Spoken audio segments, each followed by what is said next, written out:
Estamos de regreso para seguir con el tema de la semana. ¿Qué nos dejó el debate entre el presidente Calderón y el poeta Javier Sicilia? Y para debatir este tema están con nosotros Juan Pardinas, como todos los miércoles. Juan. Leo, Jorge, muy buenas noches. Y en esta ocasión está con nosotros Jorge Chabat. Jorge, muy buenas noches. Hola, ¿qué tal? Hola, ¿cómo pues, le pasamos el balón a nuestro invitado del día de hoy, a Jorge Chabat. ¿Cómo viste? ¿Lo viste? No lo vi porque no estaba en la Ciudad de México, estaba en Estados Unidos. Sí. Pero, en fin, creo que vi suficientes crónicas para darme una idea de lo que fue el debate o la discusión. Sí. Y bueno, en general, mira, creo que fue positivo para ver los argumentos de las dos partes. Okay. Y como se ha dicho, creo que Calderón se abrió bien de capa, porque no veía en Javier Sicilia un actor político con agenda oculta, que ese ha sido parte del problema de muchas de las críticas, que los que lo critican, pues ya no sabemos si es porque de veras creen que lo está haciendo mal o porque quieren pues criticar a Calderón por razones políticas. Y sí hay como una especie de reacción defensiva de Calderón. Y siempre dice, lo que pasa es que los que me critican no tienen opciones, no plantean alternativas. Entonces yo creo que fue positivo porque además puso sobre la mesa los argumentos de ambas partes, que son válidos. Yo creo que el argumento de las víctimas es un argumento importante, que sí debo reconocer, creo que el gobierno no le ha dado el peso importante. Yo lo he dicho, lo he escrito, yo creo que la opción de enfrentar al narco como lo está haciendo Calderón es mala, pero era la menos mala. ¿Sí? Absolutamente. Yo creo que ahí sí no había de otra. Ahora, el problema de los altos costos, que sí me da la impresión que el gobierno como que no se ha preocupado mucho por amortiguar esos costos, por resarcir a las... Cuando hablas de la estrategia es la intervención del ejército. La intervención del ejército, que es la de corto plazo. Sí. Tienen una estrategia paralela que es la de construir instituciones de largo plazo. Claro. Que obviamente, pues... Eso tarda. ¿no? Y si nos va bien, si nos va mal, pues nunca va a salir, ¿no? Entonces yo creo que son dos estrategias, pero sí yo creo que ahí ha llegado un momento que ya no puedes hacer otra cosa. Ahora, lo que pasa es que hay un problema estructural, que es que tienes pocos instrumentos. Como decía Donald Rumsfeld, uno va a la guerra con el ejército que uno tiene, no con el que uno quisiera tener. Y el que tiene Calderón, pues es ese. Sí, unas policías que no funcionan, la corrupción, es el que hay, ¿no? Él lo dijo, ¿no? Cuando lo de las piedras, ¿no? Claro. Esa declaración de las piedras, hasta con piedras. Pero es el que hay, ¿no? Y no hay otro, porque todo el mundo dice, no, es que, ¿por qué no? Es como si tú tienes un equipo de fútbol, pues ¿cuál te gusta? El América en la última temporada, que andaba, pues ahí, ¿no? y pierde contra el Barcelona. Sí. Dices, no, lo que pasa es que la estrategia que planteó La Puente era una estrategia equivocada, mira, como lo hubieras hecho, pues con el equipo que traías, no le ibas a ganar al Barcelona, o sea, no había forma, ¿no? No, es que veo haber mandado al extremo, lo mandes, hagan lo que sea, no hay manera, ¿no? ¿Por qué? Porque pues de un lado está Messi y de otro lado pues está los jugadores. Pero así ves y con esto terminamos para pasarle a Juan, ¿ves al crimen organizado como el Barcelona? Bueno, creo que... ¿O sí tiene más poder el ejército mexicano? Yo creo que no es... El problema es que el ejército es un jugador de varios del equipo mexicano. Y tienes otros jugadores que no juegan tan bien como el ejército. De las policías municipales. Digamos, es un equipo que tiene dos buenos jugadores y unos malísimos, ¿no? Sí, o sea, el ejército y la armada estás hablando. Yo creo que el ejército y la armada y la policía federal, pues hay más o menos. Y los otros, los defensas, son las policías municipales que pues, los golean y les meten, o sea. Entonces yo creo que ese es el problema, que es un equipo muy desigual. Y del otro lado, pues tienes unos rudos, además, que te meten zancadilla y en fin. Y aquí no hay árbitro. Y aquí no hay árbitro. Y no son el Barcelona, ¿no? Pero son una masa amorfa con capacidad de hacer pero mucha son rudos y violencia. tienen mucha capacidad, ¿no? Estamos usando el símil del fútbol porque, insisto, no es solamente un problema de estrategia, es un problema de qué instrumentos de capacidad. De capacidad. Y así, con eso, pues, ¿qué haces, no?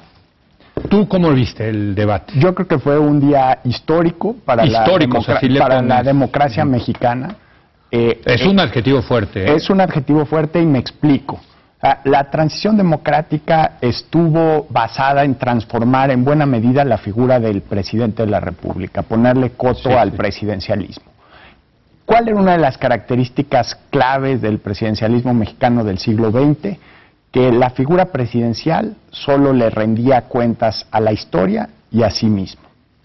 Y hemos visto que a lo largo de los últimos años se ha construido un andamiaje institucional en el que el presidente le empieza a rendir cuentas al Congreso, se crea la Auditoría Superior de la Federación que fiscaliza sus cuentas, le rinde a los partidos políticos, tenemos medios de comunicación mucho más plurales, prensa, pero faltaba rendirle cuentas a un actor clave de la democracia, que es el ciudadano. Y el hecho de ver al titular del Ejecutivo Federal sentado, escuchando los reclamos más dolidos, más genuinos, más sinceros de los ciudadanos más afectados por la negligencia del Estado, porque un Estado que no es capaz de garantizar la seguridad física y patrimonial de sus habitantes es una naranja mecánica, es una cubeta con un agujero en el fondo, es una llanta ponchada, es una herramienta que no cumple la función básica para la cual fue diseñado. Entonces, ante el fracaso del Estado de proteger a este grupo de mexicanos, vemos al presidente de la República que como ser humano a mí me generó muchísimo respeto, y ahí la oportunidad que le da a Javier Sicilia de sacar, creo que una de las mejores versiones de Felipe Calderón que tenemos. Y entre Felipe Calderón y Javier Sicilia desmontaron, digamos, la última piedra, el último andamiaje del viejo presidencialismo, donde el presidente no rendía cuentas, no se sentaba de tú a los ciudadanos, no tenía que darles explicaciones viéndole a los ojos, y creo que eso cambió. Yo no me imagino, por ejemplo, a Peña Nieto haciendo eso. No, sea quien sea... Digo, por no mencionar viejos políticos priistas, sino nuevos. Sí, o sea, ya, ¿tú te imaginas? Pero el mensaje, más que imaginárnoslo, es el próximo presidente de la República, sea del PRI, sea del PAN, o sea del PRD, en un momento de crisis nos vamos a acordar de Felipe Calderón hablándole a los ojos a Javier Sicilia, y por eso es un momento histórico, es un momento que transformó la institución presidencial. Ya había habido un evento previo cuando Felipe Calderón encara a una de las madres de los adolescentes asesinados, pero esto ya sentó un parámetro de comportamiento, es el uso y costumbre del nuevo presidencialismo mexicano, de un presidencialismo democrático. Creo que esa es una herencia de la cual nos vamos a acordar, y sea quien sea el próximo presidente de la República, le vamos a exigir un comportamiento similar. Es que se cuidaba mucho al presidente, ¿no? Todos, cuando salía el presidente al público... No, bueno, era el César volviendo de las Galias. Sí, hay que acordarnos de esas imágenes después del informe presidencial con confetis, pero incluso los guaruras corriendo alrededor del coche convertible. En eventos menos trascendentales se cuidaban todos los detalles. Y parecía, ¿no?, que era una figura que no pensaba por sí mismo, era como una figura virtual creada por una computadora, que siempre repetía lo que tenía que repetir. No estaba obligado a pensar por sí mismo, porque todo eran tarjetas y monólogos. Acá viste a un tipo de carne y hueso, argumentando y defendiendo puntos de vista en los que él cree. Yo estoy convencido que Calderón sí cree en esto. Bueno, eso hace la gran diferencia, ¿no? Sí cree en el Estado de Derecho. Alguna vez yo se lo dije a él en broma. Digo, es que a veces me da la impresión que el único mexicano que cree en el Estado de Derecho es usted, y todo el mundo se le queda viendo raro, pues ¿de qué habla este tipo, no? Estado de Derecho. ¿Y qué te dijo, No, pues nomás se rió. Pues, ¿en qué país cree que está? Si esto es México. Entonces, él sí cree en eso, ¿no? Y yo creo que es importante que haya salido él directamente, y no le estaban pasando tarjetas. Y se volaron había un formato, hay que decirlo, negociado en gobernación con Sicilia. Se volaron el formato. Yo ayer se lo decía a Alejandro Poiré aquí. Eso me pareció extraordinario, que hayan dicho, a ver, ya, vamos a debatir en serio, ¿no? Y un poco lo que decía Castañeda en esta mesa el lunes, qué desafortunado que el presidente no haya explotado esas habilidades, pues, de polemista, de argumentador, esas habilidades parlamentarias para confrontar a una persona con una visión distinta, contraponer ideas. Ojalá estuviera en ese mismo talante defendiendo la reforma política, por ejemplo. Pero yo le decía a Castañeda, y lo sigo creyendo, que también depende del interlocutor que tenga. Es que eso es clave. ¿No? O sea, aquí lo que hizo la gran diferencia es que era un interlocutor crítico, duro, pero que sabía civilizados, y que no tenía una agenda de ver cómo golpeo aquí un interlocutor de primera, pero pues también hay que debatir con interlocutores de segunda, porque no vas pero a encontrar, esa es la pregunta. Se necesitan tomar los riesgos, y en caso de que no, porque también ahí Javier Sicilia fue un modelo de interlocutor, entonces ya tenemos el contrapeso, ya tenemos la referencia de qué formas se deben guardar en un debate de este talante.